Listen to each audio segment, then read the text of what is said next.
Olá, concurseiros! O tão aguardado concurso para Guarda Municipal de Teresina será lançado no próximo dia 5 de novembro e a banca escolhida foi a NUCEP, Núcleo de Concursos e Promoção de Evento. Está previsto 75 vagas imediatas, mais a formação de cadastro de reserva. As inscrições elas iniciarão no dia 26 de novembro e irão até o dia 27 de dezembro. Este concurso terá 6 etapas e a previsão de acontecer o curso de formação é apenas em 2019. Os candidatos classificados para o cadastro de reserva poderão ser convocados em até 2 anos no máximo. E na aula de hoje, concurseiros, iremos responder questões de direito penal, conforme o último edital que foi lançado em 2015 pela COPESE. Não se esqueçam de se inscrever no nosso canal e curtir os nossos vídeos. Bons estudos! Primeira questão da COPESE para a Guarda Municipal de Teresina do ano de 2014. O homicídio é classificado como crime. Alternativa A, complexo permanente informal. B, próprio complexo e formal. C, complexo de dano e instantâneo. D, próprio formal e instantâneo. Pausem o vídeo e tentem responder a questão. Então, concurseiros, acertaram ou erraram? Primeiro, nós temos que entender o conceito de homicídio. Lá no nosso Código Penal, no artigo 121, homicídio significa matar alguém e a pena é reclusão de 6 a 20 anos. O homicídio ele pode ser simples, que é o matar alguém, como nós já falamos, pode ser o qualificado, que é quando aquela pessoa comete o suicídio mediante paga ou promessa de recompensa, por motivo fútil, com emprego de veneno, fogo, explosiva, asfixia, tortura ou outro meio cruel, a traição de emboscada, dissimulação, ou para assegurar a execução, de outro crime ou ocultar algum outro crime, E além de qualificado, o homicídio ele também pode ser culposo, O culposo é quando a pessoa comete aquele homicídio resultante de inobservância de regra técnica de profissão, arte ou ofício, quando ele deixa de prestar socorro à vítima, ou quando ele não tenta diminuir as consequências do próprio ato, ou quando ele foge do flagrante.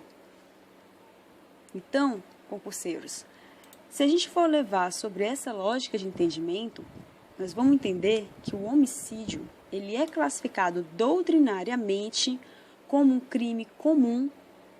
Ele é material, a forma dele é livre, ele é instantâneo, de dano unissubjetivo e admite tentativa. Logo, se a gente for analisar a questão, nós vamos ver que, se ele é um crime, como nós já falamos, comum e material, não pode ser a letra A, porque diz que é complexo. Letra B também não pode, porque diz que ele é próprio. Letra D e não podem ser. A alternativa correta é a letra C, porque fala que ele é comum e ele é doutrinariamente classificado como um crime comum. Ele é de dano instantâneo, como nós já falamos. A forma dele é livre, ele é instantâneo, ele é material e de dano unissubjetivo. E ele admite tentativa. Une-se a tentativa por homicídio.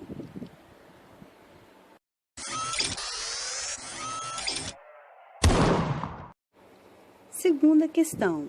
Considera-se causa de diminuição de pena o fato de agente ter praticado o homicídio.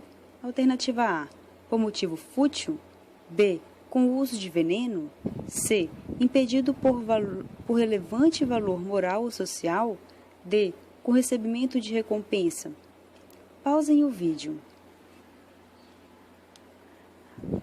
Bom, concurseiros, como nós já tínhamos falado na questão anterior, as causas que qualificavam o homicídio, essa questão está bem fácil, A alternativa correta é a letra C, porque é o último item que causa diminuição de pena. A letra A, B e D, elas causam aumento de pena. São itens que qualificam, né, o homicídio. Então, lembrando lá o nosso artigo 121, que coloca lá como homicídio qualificado. São aqueles mediante paga ou promessa de recompensa ou motivo torpe, tá? Motivo fútil, com veneno, fogo, explosivo, asfixia, tortura, outro meio cruel, a traição de emboscada, dissimulação, ou também para assegurar a execução, ocultação, a impunidade ou a vantagem de outro crime. Lembrando que quando é qualificado, a pena aumenta, né? A pena normal de um homicídio simples é de 6 a 20 anos. E quando ele é qualificado, a pena é de reclusão de 12 até 30 anos.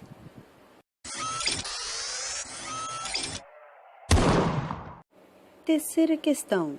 É considerado lesão corporal de natureza grave, exceto alternativa A, se resulta perigo de vida, B, se resulta aceleração de parto, C, se resulta debilidade permanente de membro, D, se resulta gravidez indesejada. Pausem o vídeo.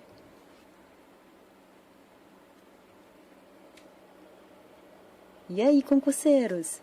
Primeiro, nós temos que saber o que significa lesão corporal. Lesão corporal é ofender a integridade corporal ou a saúde de outrem. Isso a gente encontra no artigo 129 do nosso Código Penal. A pena é detenção de 3 meses a 1 ano. A lesão corporal, ela pode ser de natureza grave, ela pode ser seguida de morte e também ela pode ser culposa. Essa questão está pedindo para a gente identificar o que é considerado lesão corporal de natureza grave. Segundo o parágrafo 1º, são aquelas de natureza grave, aquelas que resultam em incapacidade para ocupações habituais por mais de 30 dias, perigo de vida, debilidade permanente de membro, sentido ou função, aceleração de parto. Lá no parágrafo 2º, nós temos incapacidade permanente para o trabalho, enfermidade incurável, perda ou inutilização de membro, sentido ou função, deformidade permanente e aborto. Logo, a última questão que não está nesse contexto é a letra D.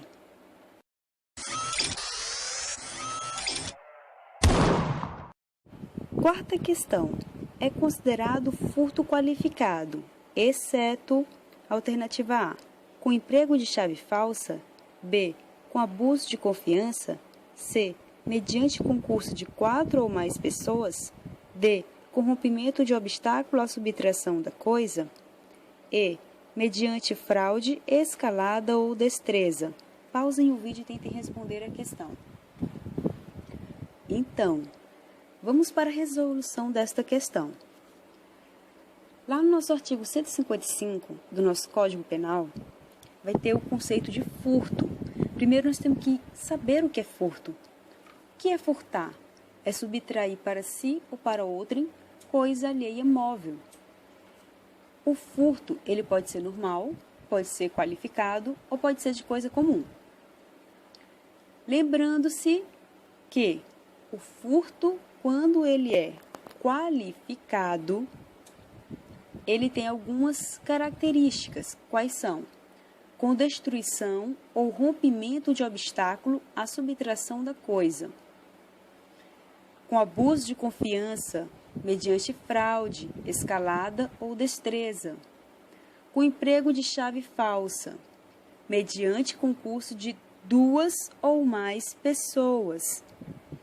Logo, não é o concurso de 4 ou mais pessoas, tá? É concurso de 2 ou mais pessoas.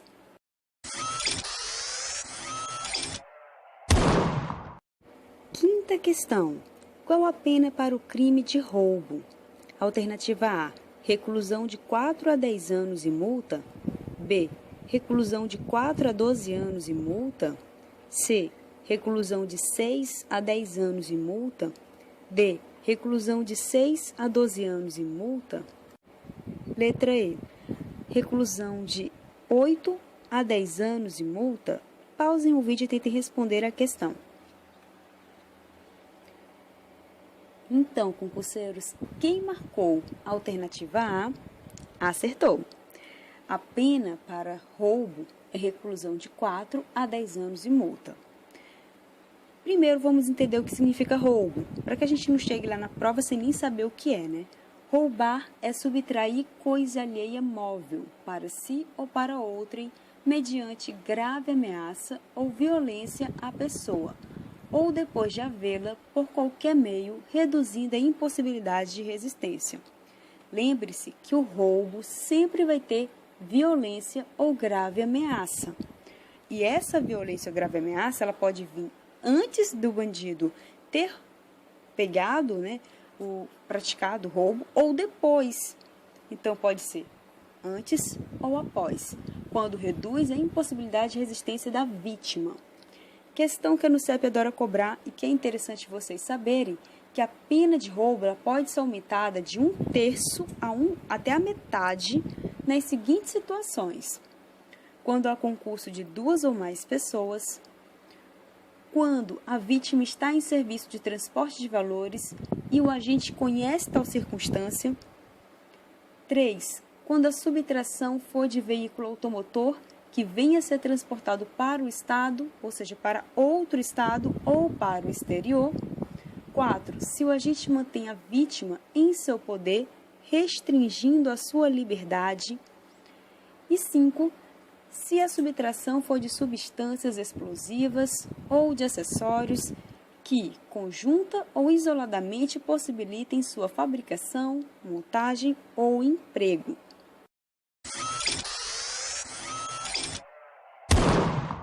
Sexta questão.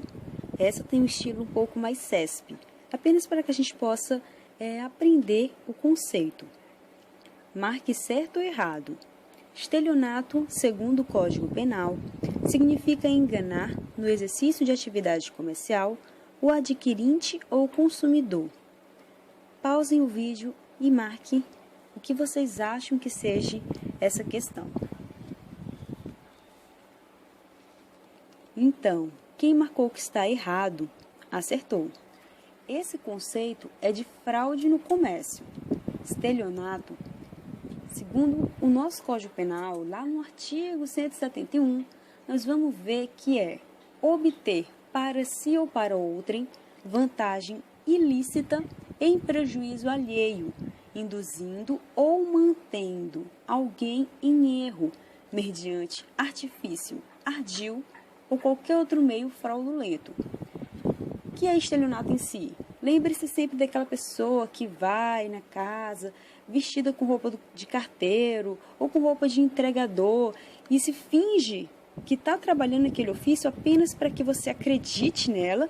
E aí, quando a pessoa sai da confiança, acredita, estou na frente de um carteiro, vamos supor, ele aproveita a sua ausência para roubar ou para fazer outra coisa. Então, isso é estelionato, está se fazendo, está para obter uma vantagem ilícita, ele faz em prejuízo alheio, mantendo aquela vítima ao erro.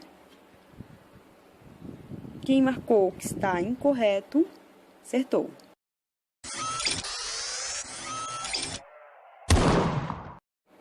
Sétima questão.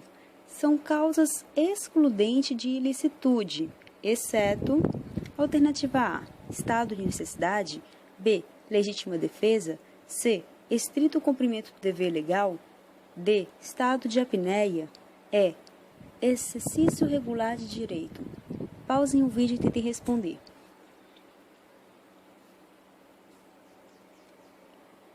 Quem marcou a alternativa D, acertou. Estado de apneia nem existe, pessoal, foi uma pegadinha. Essa questão está muito fácil também, tá? Não se esqueçam, gente, de se inscrever no nosso canal, que isso ajuda muito a gente continuar a postar aulas gratuitas para vocês, tá? É uma aula demonstrativa, a gente pede pro pessoal para que eles liberem que a gente faça essas aulas para vocês. Então, não se esqueça de dar o seu joinha nesse vídeo. Vamos explicar primeiro cada um deles. Estado de necessidade. Detalhe, isso vocês irão encontrar lá no nosso Código Penal, no artigo 23. Estado de necessidade considera-se quando a pessoa pratica um fato para salvar-se de perigo atual que não provocou por sua vontade, nem podia de outro modo evitar, direito próprio alheio, cujo sacrifício, nas circunstâncias, não era razoável exigir-se. Isso é estado de necessidade. Legítima defesa. Entende-se em legítima defesa quem, usando moderadamente dos meios necessários, repele injusta agressão atual ou iminente a direito seu ou de outrem. E por último, que é o estrito cumprimento do dever legal, é o policial, que está lá trabalhando, ele tem aquele direito de, se por acaso alguém atirar, ele tem esse estrito cumprimento do dever legal de atirar também, revidar, E o exercício regular de direito é a pessoa também que está exercendo sua função e, caso aconteça algo, ela está no direito dela, pois está exercendo a sua profissão regularmente.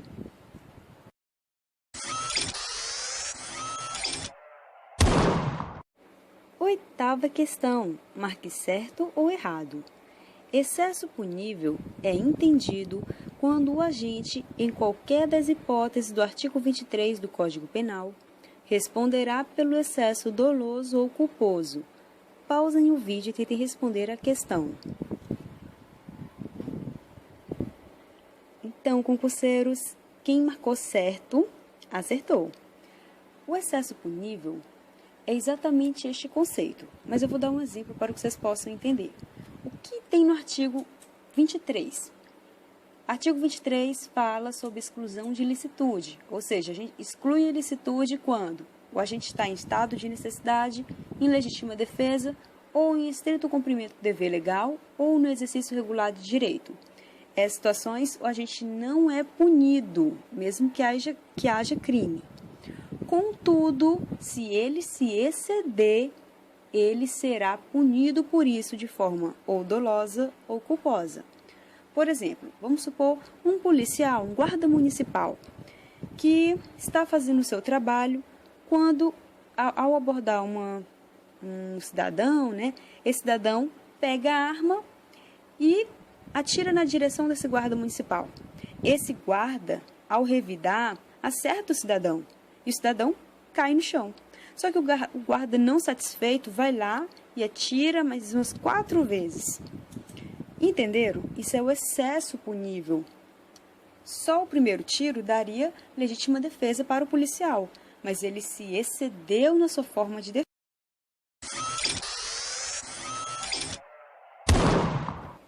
Nona questão. Antijuridicidade formal é toda a conduta humana que fere o interesse social protegido pela própria norma, enquanto o material é a simples contradição entre o fato praticado e a norma de proibição. Pausem o vídeo e tentem responder. Então, concurseiros, primeiro a gente tem que entender o que é antijuridicidade ou ilicitude. Isso limita-se a entender a existência da anterioridade da norma em relação à conduta do agente e se houve alguma contradição entre ambas. Essa questão ela está incorreta porque ela trocou os conceitos. Na antijuridicidade formal, é a simples contradição entre o fato praticado pelo sujeito e a norma de proibição. Já na antijuridicidade material, é toda conduta humana que fere o interesse social protegido pela própria norma.